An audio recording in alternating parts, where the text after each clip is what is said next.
Hello everyone, I welcome again to all of you in my BEd tutorial classes success in teaching field. हम लोग यहाँ पे BEd के complete course को एक क्रैश कोर्स की तरह से डिस्कस कर रहे हैं और मैं आपको प्रोवाइड करा रहा हूँ पूरे जो भी इंपॉर्टेंट पेपर है बीएड में 6 से 7 पेपर इंपॉर्टेंट है, वो सारे पेपर में डिस्कस कर रहा हूँ और वो सारे लेक्चर प्रोवाइड करा रहा हूँ मैं जो आपके लिए कंपलसरी है और जिसके बिहाफ पर आप बीएड के अकॉर्डिंग आप अपना कॉन्सेप्ट क्लियर कर सकते हैं, आप एग्जाम निकाल सकते हैं और उसके अलावा जितने भी कंपटीशन है बीएड का आधार पर वो सारे कंपटीशन इस लेक्चर के आधार पर आप कंप्लीट कर सकते हैं। मैंने इससे पहले जो आपको वीडियोस प्रोवाइड कराया है, जो छठा पेपर है आपका जेंडर स्कूल एंड सोसाइटी, वो छठा पेपर तकरीबन 27 लेक्चर्स मैंने क्या कहते हैं आपको अपलोड करा दिया है। उसके अलावा अंडरस्टैंड डिसिप्लिन जो आपका 5वां पेपर है उसमें भी मैंने आपको पूरा क्रैश कोर्स की तरह से पूरी तरीके से आपके कॉन्सेप्ट के बिहाफ पर सारा डिस्कस कर दिया है। अब जो मैं आपको स्टार्ट करने जा रहा हूं, अब जो मैं पढ़ाने जा रहा हूं वो है आपका लैंग्वेज अक्रॉस द करिकुलम। आप यहां पर देख सकते हैं पाठ्यक्रम एवं भाषा जिसको बोलते हैं हिंदी में, है ना। तो इस तरीके से मैं आपके सभी पेपर पे लेक्चर प्रोवाइड करता रहूंगा हर तरीके से। और इसके साथ साथ में इस क्रैश कोर्स के साथ साथ में मैं आपको प्रीवियस ईयर के क्वेश्चन और गेस्ट क्वेश्चन जो होंगे वो सारी चीजें मटेरियल के साथ में आपको प्रोवाइड कराता रहूंगा और इसके साथ में वो सारी चीजें आज से अपलोड करनी शुरू कर दूंगा मैं। अभी आप इसको समझिए, लैंग्वेज अक्रॉस द करिकुलम जो आपका चौथा पेपर है, यहां पर देख सकते हैं आप लैंग्वेज अक्रॉस द करिकुलम, ये कौन सा पेपर है आपका चौथा पेपर है। और यहां पर ये आपका जो आज का लेक्चर है वो आपका किस यूनिट से है, फर्स्ट यूनिट से है और पहला आपका क्या कहते हैं कि लेक्चर है और पहला टॉपिक है आपका। जो आज का टॉपिक है वो टॉपिक है आपका लैंग्वेज एंड लिटरेसी, यानी कि भाषा एवं साक्षरता, है ना। इसको समझेंगे पूरी तरीके से कि लैंग्वेज एंड लिटरेसी क्या होती है। और मैं एक चीज आपको बताता चलूं कि ये जो सिलेबस मैंने क्या कहते हैं कि पिकअप किया है, ये सिलेबस आप किसी भी कॉलेज से, किसी भी यूनिवर्सिटी से आप बीएड कर रहे हो, उस कॉलेज का, उस यूनिवर्सिटीज का ये जो सिलेबस है वो सिलेबस आपके लिए बहुत सफिशिएंट है। मैं आपको जो पढ़ा रहा हूं, क्योंकि मैं उन सारे सेंटर पॉइंट पे डिस्कस कर रहा हूं जिस सेंटर पॉइंट पे आपका बीएड का पूरा कोर्स है। तो किसी भी कॉलेज से आप क्या कहते हैं कोरिलेट रखते हैं, वो ये जो पेपर है आपके लिए बहुत ज्यादा इंपॉर्टेंट है। शुरू करते हैं हम लोग। यहाँ पे समझ में आ गया आपको लैंग्वेज अक्रॉस द करिकुलम जो चौथा पेपर है उसको क्रैश कोर्स की तरह से पूरे पेपर को हम लोग डिस्कस करेंगे। एक लेक्चर आपको प्रोवाइड होता रहेगा। आप चैनल को सब्सक्राइब करें ताकि आपको जो है नोटिफिकेशन मिलता रहे। अभी इसको समझते हैं, लैंग्वेज एंड लिटरेसी यानी कि भाषा एवं साक्षरता। सबसे पहले हम इसके कॉन्सेप्ट को समझते हैं कि इस पेपर में हम किस चीज की डिस्कस करते हैं। इस पेपर में हम समझते हैं कि लैंग्वेज क्या होती है, लैंग्वेज पाठ्यक्रम में क्यों जरूरी है, पाठ्यक्रम क्या होता है यानी कि करिकुलम क्या होता है, वो क्यों जरूरी होता है बच्चों के लिए, और लैंग्वेज होम लैंग्वेज क्या होती है। ये सारी चीजें जो है इस पेपर में हम पढ़ते हैं। आज जो हमारा टॉपिक है लैंग्वेज इज लिटरेसी, इस पर हम लोग डिस्कस करते हैं और इसको कॉन्सेप्ट के बिहाफ पर, मीनिंग के बिहाफ पर चलते हैं ताकि आपको समझना बहुत ईजी हो जाए। यहां पर देखिए मैंने यहां पर डिस्क्राइब किया हुआ है लैंग्वेज को, जो मैंने मीनिंग ऑफ लैंग्वेज की अगर बात करें, language process by which we can share thoughts feelings to other, set of gesture, set of ideas, expression verbally and non verbally. ठीक है, इतना समझ में आया। इसके कहने का मतलब है कि जो भाषा है, भाषा एक ऐसी माध्यम को कहते हैं, भाषा एक माध्यम होता है जिसमें भाषा एक संप्रेषण का माध्यम होता है, भाषा एक कम्युनिकेशन का माध्यम होता है,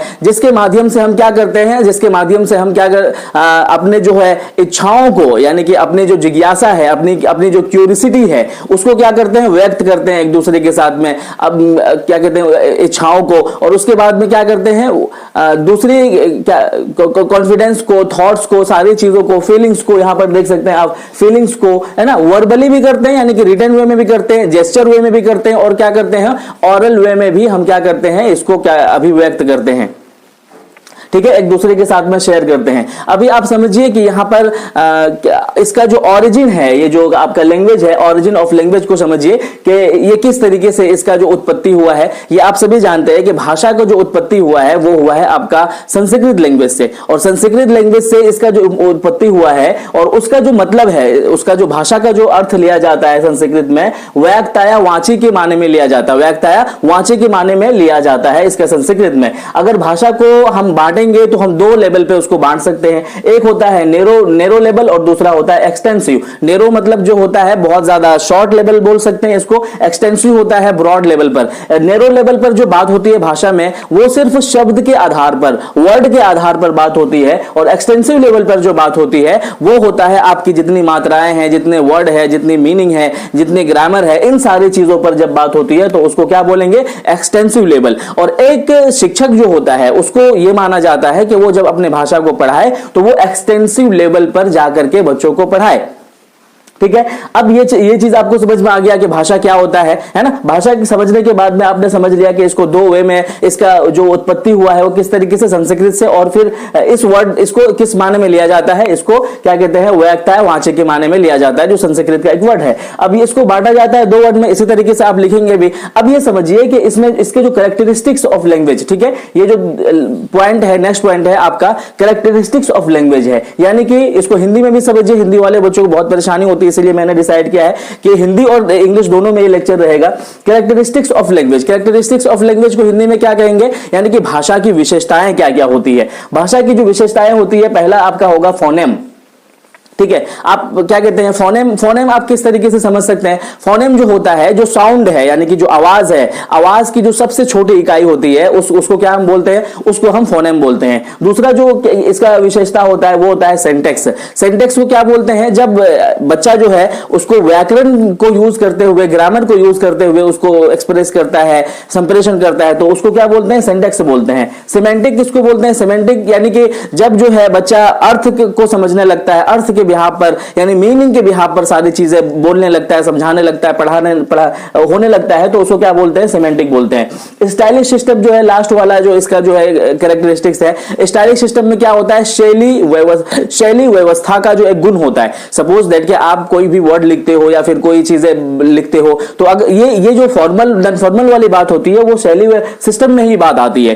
तो आई होप कि आपको कैरेक्टरिस्टिक भी समझ में आ गया होगा। उसके बाद हम बात करते हैं टाइप्स ऑफ लैंग्वेज की। तो टाइप्स ऑफ लैंग्वेज में इसको तीन टाइप में बांटा जाता है। पहला जो होता है आपका वोकल लैंग्वेज। वोकल को क्या बोल सकते हैं, वोकल के अलावा जो है आपको एग्जाम में किस तरीके से पूछा जाता है, इसको ऑरल लैंग्वेज भी बोलते हैं, यानी कि मौखिक लैंग्वेज जो होती है, जो मुंह से आप बोलते हैं, एक दूसरे से संप्रेषण करते हैं, एक ये टाइप हो गया। एक होता है ग्राफिकल। ग्राफिकल को रिटन भी बोल सकते हैं, यानी कि लिखित तौर पर जो एक भाषा होती है वो होता है। और उसके बाद होता है लास्ट वन आपका जेस्चर, जो इशारे के तौर पर आप बात करते हो, जैसे कि आप रेड सिग्नल देखते हो तो वो एक इशारा है, वहां पर कोई भाषा बोल के या लिख करके नहीं बताया जा रहा है, बल्कि वो एक जेस्चर है। जेस्चर के बिहाफ पर आप कोई चीज जो है समझ रहे हो और अपनी जो फीलिंग्स है, अपना जो क्या कहते हैं थॉट्स है, वो एक दूसरे के साथ में शेयर कर रहे हो। ठीक है, यहां तक आपको समझ में आ गया, टाइप्स ऑफ लैंग्वेज भी समझ में आ गया। अभी आप समझिए नेचर्स ऑफ लैंग्वेज। ठीक है, इसी तरीके से आप अपने एग्जाम में लिखेंगे तो आपको 110% क्या कहते हैं प्रभावित, इफेक्टिव आपका आंसर रहेगा। नेचर ऑफ लैंग्वेज को समझिए। नेचर ऑफ लैंग्वेज में प्राकृतिक यानी कि भाषा की प्राकृतिक प्रकृति क्या क्या होगी, भाषा की प्रकृति क्या क्या होगी वो देख सकते हैं आप। देखिए साउंड, ठीक है, पहली जो प्रकृति होगी भाषा की वो होगा साउंड। साउंड जिसको ध्वनि बोलते हैं, आपको हिंदी में जिसको ध्वनि बोलते हैं। तो साउंड को किस तरीके से समझ सकते हैं, आप ये जानते हैं कि भाषा की जो शुरुआत होती है सबसे पहले किस तरीके से होती है, साउंड से ही होती है। इंसान जो है अपना साउंड निकालता है, क्योंकि जो ये भाषा होती है बच्चों के अंदर में इनबिल्ट होती है, तो वो किसी तरीके से एक आवाज निकालता है। जैसे कि स्टार्टिंग में जो बच्चा होता है तो वो क्या करता है, वो अपनी फीलिंग्स को पूरी करने के लिए, अपनी आवश्यकता को पूरे करने के लिए क्या करता है, वो रोता है, तो वो भी एक तरह से साउंड है। और ये जो भाषा की जो प्रकृति है ना, वो आपका जटिल से आपको क्या कहते हैं सरल की तरफ चलता है, यानी कि ये किस तरीके से चलता है, ये कॉम्प्लेक्स से क्या कहते हैं, कॉम्प्लेक्स से इजी वे की तरफ चलता है। कॉम्प्लेक्स क्यों, जटिल से सरल की तरफ किस तरीके से, कि भाषा स्टार्टिंग में समझना सीखना बहुत ज्यादा जटिल होता है, और जब वो भाषा सीख लेता है तो उसके बाद में वो बहुत इजी हो जाता है, और कभी भी उसको पढ़ सकता है, कभी भी दोहरा सकता है, कभी वो इमिटेट कर सकता है उसको। ठीक है, ये साउंड। दूसरा पॉइंट है आपका ग्रामर। तो ग्रामर जब देखा जाता है, इसमें इसकी जो प्रकृति होती है, तो वो ग्रामर जब वो साउंड जान जाता है, समझ जाता है बच्चा, तो हम ग्रामर पे बात करते हैं कि वो ग्रामेटिकली वे में किस तरीके से आप बात कर सकते हो, ग्रामेटिकली वे में किस तरीके से समझा सकते हो। उसके बाद ग्रामर को व्याकरण बोलेंगे हिंदी में। वर्ड ग्रुप को क्या बोलेंगे, शब्द शब्द ग्रुप बोलेंगे इसको, ठीक है।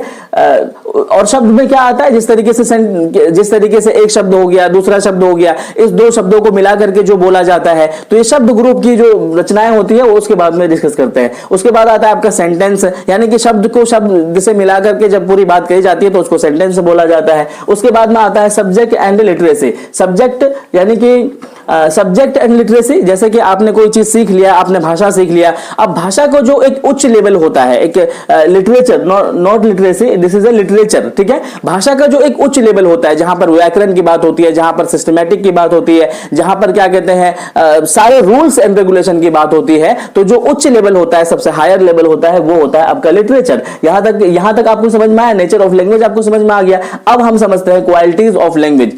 क्वालिटीज ऑफ लैंग्वेज में किस तरीके से बात होती है, देखिए इसमें जो बात होती है, पहला पॉइंट होता है ट्रेडिशनल एसेस्ट। ट्रेडिशनल एसेस को हिंदी में क्या बोलेंगे, परंपरागत संपत्ति। इसको समझिए अच्छे तरीके से। भाषा ये माना जाता है, सभी साइकोलॉजिस्ट ये मानते हैं, सभी सोशलॉजिस्ट भी ये मानते हैं कि भाषा जो होती है वो बच्चों के अंदर में इनबिल्ट होती है, ठीक है। भाषा जो होती है वो बच्चों के अंदर में इनबिल्ट होती है, और भाषा जो है, बच्चा जो है अपने तरीके से अपनी चीजों को व्यक्त करता जाता है। ये दूसरी बात है कि उसके वातावरण में वो बहुत सी चीजों को सीखता है, अर्निंग करता है, अर्जन करता है। लेकिन भाषा जो होता है वो उसके अंदर में एक जो सिस्टम है भाषा को सीखने का, बोलने का, वो गॉड गिफ्टेड होता है और वो बच्चों के अंदर में इनबिल्ट होती है, यानी कि परंपरागत संपत्ति होती है। बच्चा अपने माँ बाप से ही इन भाषाओं को लेकर के आता है, ठीक है। उसके बाद आता है एक्वायर्ड एसेस, यानी कि अर्जित संपत्ति।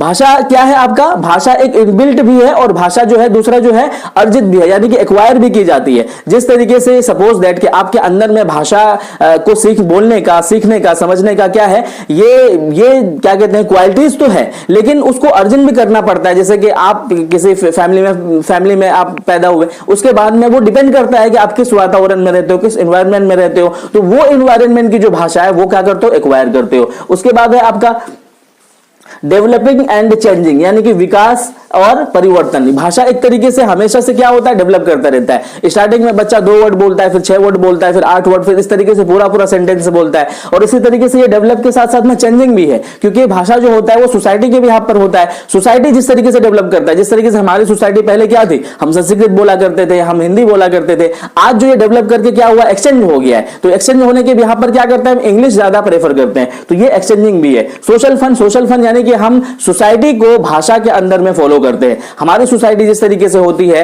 वो सारी चीजें, वो सारी ट्रेडिशन, वो सारी लैंग्वेजेस की जो अवस्थाएं, सारी चीजें जो है आप किस में देख सकते हो, सोशल में देख सकते हो, यानी कि सामाजिक निधि।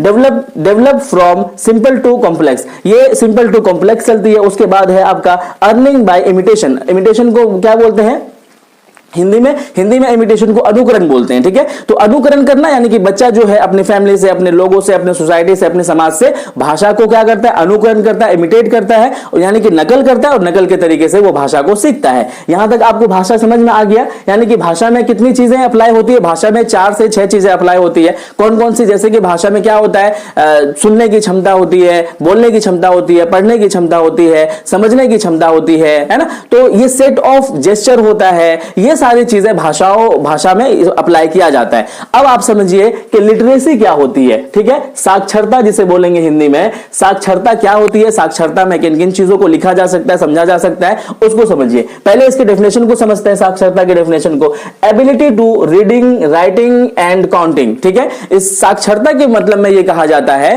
कि जब बच्चे को या फिर किसी इंसान को पढ़ना आ जाता है, लिखना आ जाता है, सुनना और समझना आ जाता है, बोलना आ जाता है, और उसके बाद में काउंटिंग करना है ना, यानी गणना करना, यानी कि किसी चीज की गिनती करना आ जाता है, तो उसको लिटरेसी माना जाता है। उसको क्या माना जाता है, यह कहा जाता है कि लिटरेट है, ठीक है। अगर उसको सिर्फ बोलना आता है, लिखना नहीं आता है, तो उसको लिटरेट नहीं, लिटरेसी में नहीं रखा जाएगा। उसको अगर गिनना नहीं आता है तो लिटरेसी में नहीं रखा जाएगा। सपोज दैट कि अगर किसी ने सॉरी बोला, ठीक है, सॉरी बोलने के बाद उसको उसका मतलब ही नहीं है, तो उसको लिटरेसी में नहीं रखा जाएगा। कहने का मतलब है कि जब इंसान या बच्चा, उसके अंदर में जब एबिलिटी आ जाती है किसकी, रीडिंग की, अक्षर को पढ़ने की, और उसके बाद किसकी, अक्षर को लिखने की, उसके बाद किसकी, अक्षर को समझने की, और उसके बाद किसकी, काउंटिंग करने की, यानी कि न्यूमेरिकल जो वर्ड पावर होता है, थोड़े बहुत लिख लेता है, थोड़े बहुत समझ लेता है, थोड़े बहुत साइन कर लेता है, सारी चीजों को पढ़ लेता है, समझ लेता है, तो उसको क्या माना जाता है, साक्षरता माना जाता है।